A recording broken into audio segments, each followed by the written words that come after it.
The system is now operating in 2D plus mode. We can see that we are operating in 2D here. And we see the GNSS icon here indicating that 2D plus is being used. Additionally, we have a heading, vertical, and horizontal accuracy reading here for the GNSS receiver, which tells us 2D plus is enabled.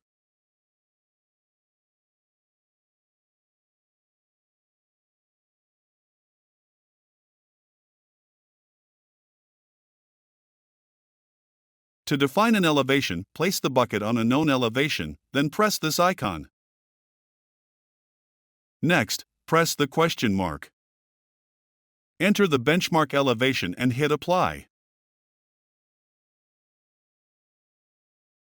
The operator now has an accurate bucket elevation anywhere the machine is tracked on the construction site. By default, the system is operating on a flat surface for guidance. We simply need to enter a target depth to get guidance. Press this icon.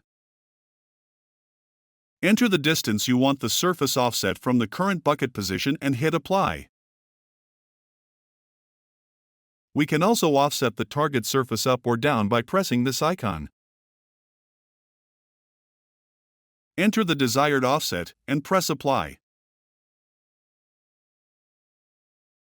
And that's it.